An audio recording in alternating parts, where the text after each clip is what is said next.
Hey, what's up, Pep Nation? Week number 4, it's speed day 2, and it's a deload week when it comes to our speed. We got off the track, we're back in the gym. A lot of great things going on. Hey, we got speed mechanics, we got the hurdle drills, we went med ball work, we got some kettlebell work. We got down and dirty with some chaos core work today. Can't wait for you guys to get into it. Let's go. Hey, what's up, Pep Nation? This is an amazing week to take a step back and rejuvenate, but that doesn't mean we didn't get after. I can't wait to get that work in today. So first, take your time and foam roll all those tight, sore muscles to better get into some positions as we're starting off with our band distraction series. The first exercise is our band distraction wall hip opener. What's amazing about this mobility exercise is that the band does all the work. It wraps around the back of your hips and over your knees, pulling and prying those hips open, giving you more range of motion in this much needed tight area. Once 1 or 2 minutes have passed, take one leg and place it over the other, which should give you a huge stretch in your piriformis, that glute muscle, followed by turning over and sinking into a deep tactical frog position, furthering opening those hips. Next, I perform a 1-minute kneeling band distraction stretch per leg, opening up that hip flexor and psoas region. While elevating my leg, it enhances the stretch. Once finished, then I stand up and perform a 1-minute single arm band distraction stretch per side, which helps open up and clear space within my shoulders to provide greater range of motion and mobility in this area. So once finished our band distraction series, then we're gonna head out to the ground and do our ground-based torso activation exercises, completing 8 reps per side. The first exercise is the cat-cow, which releases tension in the upper back and neck area. Next is the plank pike, dynamically stretching the lats and activating the core region. Then we get into our quad Nordics. Don't break at the hips. Also make sure to curl your toes into the ground to feel a huge stretch in your feet. Followed by the hip rock series, which targets the groin and hip capsule area, which is also a very super tight area due to all the movements that we do during the week. Then we jump right into our downward dog to cobra, increasing hamstring, shoulder, and low back mobility.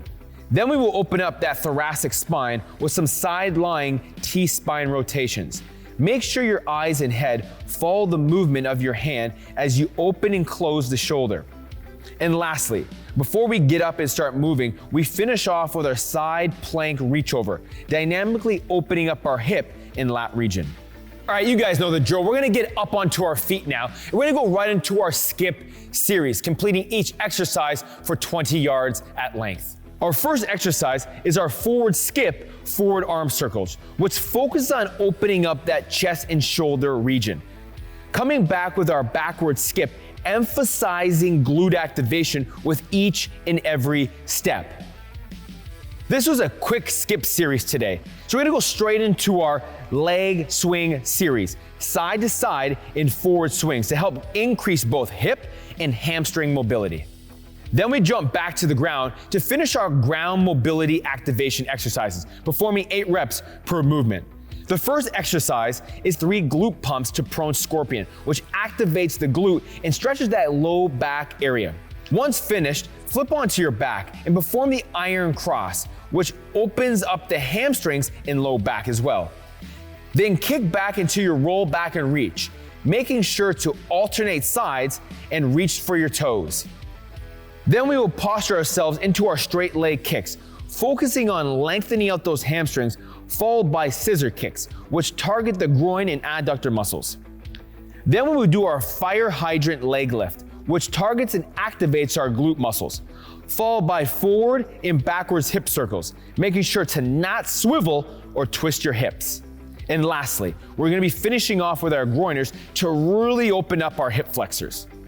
So now that we're all activated, primed, and ready to go, we're gonna go into our biomechanics, form a technique. We're going into our sprint mechanic series. Now, you guys are getting so much better at this week in and week out, but really focus on the details today. But we're also gonna be adding in our acceleration runs on the way back. So we're gonna be going 20 yards one way with a nice 20-yard, 60 to 70% burst on the way back. Rest for about 30 seconds and then get into the next drill.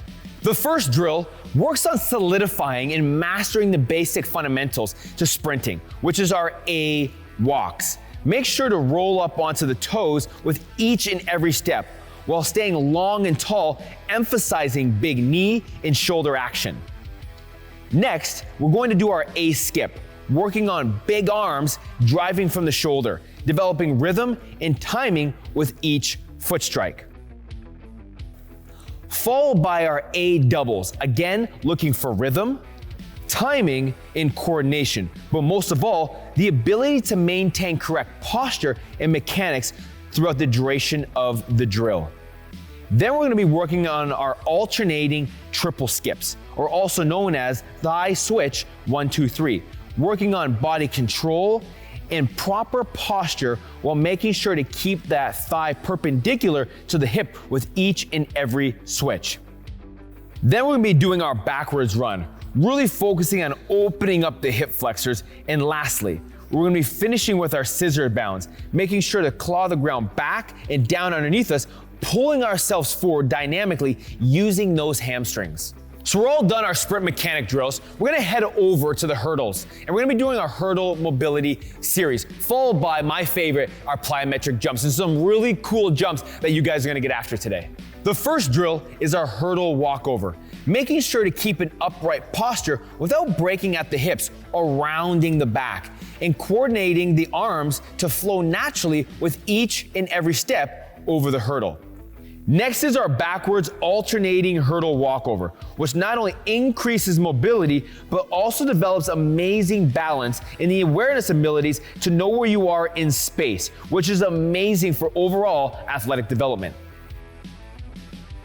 Next is a new exercise, and it's called the hurdle crawl through. While keeping your hands touching the hurdles the whole time, slowly lift your leg up and over the hurdle, all while keeping them inside the hurdle and close to your body. This is extremely difficult. It takes a lot of body control and mobility in your hips, and is why it needs your undivided attention and focus as you move through the hurdles. Make sure to stay as upright as possible throughout the entire drill. The last drill is our alternating triple hurdle step over. You will notice each and every week when performing this drill, you will slowly start to develop greater rhythm and timing with each skip over the hurdle, along with great control and fluidity, due in large part to the enhanced mobility in your hips. After the hurdle mobility exercises are complete, we jump right into our plyometric series, performing 2 sets of 5 reps for each exercise. Starting off with our stick jumps. Place your hands on your hips. The reason for the hands being on the hips forces us to get triple extension and drive through our hips.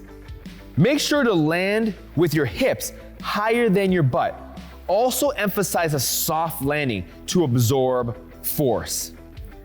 Next, we use our arms, which should allow us to get more height with each and every jump, but at the same time, focus on maintaining that control and driving through your toes and getting as long as possible with each and every jump over the hurdle. So I want to challenge you guys this week with another variation, but it's a lot tougher because it involves a single leg landing. This involves a tremendous amount of body control and stabilization, while also having the abilities to absorb a high amount of force through one leg. So you need to make sure you guys are strong enough and prepared and can land in a solid position before attempting. So lastly, we're gonna be doing a continuous plyometric jump. Think about having quick ground contact with every single jump, pretending that the ground is hot lava. Make sure to stay in control because we're gonna develop some elite level explosiveness along with rhythm and timing with each and every jump. All right, guys, the warm-up's done, the fun and games begin. We're about to jump right back on the turf and do our brand new Sprinter Med Ball Complex. You guys are gonna absolutely hate me when you guys are doing it, but just in a few short weeks, you guys are gonna reap the benefits, reap the rewards while you're blazing by the competition. Let's get after it. So our Med Ball Sprinter series, I want you to perform a lower body exercise traveling 20 yards both ways down the turf. And upon returning, I want you to go straight into a push-up variation for 5 reps per side, completing 2 sets of each exercise total. Our first exercise is our low walking side lunges while keeping the med ball out in front of the body. The emphasis in this drill is to stay low and not pop up. Also, with every step, bring your feet together and think about squeezing your inner thighs to emphasize groin activation, while also with each step pushing off the outside leg. This is an amazing drill to develop strong, powerful hips, while holding the ball out in front, develop stronger shoulders. Then we go right into our rolling med ball push-ups, developing shoulder stabilization and core strength with each and every rep. Make sure to not swivel or sway the hips side to side while keeping in control of the movement the entire time. The second and final part of this series is the hamstring lunge walks. Notice how low we stay, but also how we lead with our heel, toe up with each and every step. As we roll into each lunge, which focuses on hamstring activation because you need to pull yourself forward. It is also important that you don't take big steps while maintaining correct posture, not rounding your back, and keeping the ball out in front of you the entire time.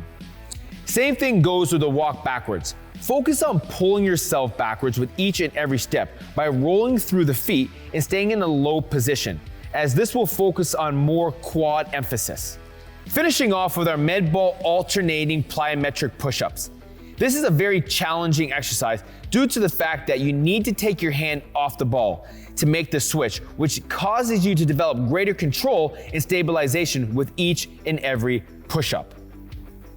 All right, Pep Nation, once finished our med ball sprinter series, we're gonna go into our main workout of the day, which is our kettlebell sprinter farmer's carries. Now, this is an amazing series because it works on our balance and that trunk control and really utilizing that ability to stay in that upright posture. And I really like it because it works on that balance and stabilization, all while our entire body is really fighting that kettlebell. So you're gonna get a lot of work out of this. These are all important elements to sprinting, which is why we want to focus on it for today's main workout. The first exercise is a single arm sprinter walk. Focus on walking in a straight line while holding the kettlebell on one side of your body for 20 yards. As you drive your knee up, hold that position for 1 second or until you become stabilized. The offset carry on the one side of the body forces your opposite side oblique to stabilize your trunk and hips so you don't collapse over, developing stronger core and greater posture. Make sure to do both sides. Next, we add in our overhead carry, which now works on both core and shoulder stabilization. The goal here is to keep an upright posture while maintaining a strong, rigid core, working on those deep transverse abdominals for greater balance, which will enhance your sprinting abilities for all athletes. Lastly, we add in our heavy double farmer's carries, which literally targets the entire body. With each and every step, you need to stay focused and in control by staying locked and loaded in that core, while keeping your shoulders packed in a tight, firm grip on the bell. You want to complete 2 to 3 rounds of this kettlebell series. So once finished the kettlebell series, we got 2 exercises left, and they work on the core, which helps brace and stabilize the same way you would in sports. So let's get after it.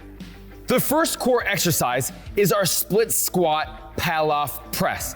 This is an amazing anti-rotation exercise that works on those side obliques and hip control. Make sure to keep great upright posture and don't let the band pull you in or cause you to become off balance and unstable. You control the movement, don't let the movement control you. And lastly is our GHD band side plank iso hold perturbations. This is a tremendously difficult exercise because it works that deep core and side oblique. You have to set up in the GHD and have your partner pull the band up towards you. Once you hold onto the band and keep that out in front of you, your partner will now hit the band, causing waves of forces to go throughout your core, which you have to stabilize and brace those forces. This is an amazing exercise because you really get the understanding of how to brace and load and be able to absorb just as you would in sports. All right, Pep Nation, now that's the end of the workout. I know it was a long workout today. I'm winded, I'm tired, but we really got to get after it with our form, our biomechanics. We got to take a step back and focus in on the details and get a lot of great stability, stabilization, balance, and a lot of core and trunk working today. And that's what it's all about when we're working on deload week. So I can't wait to get after it and get those gains next week. Let's go!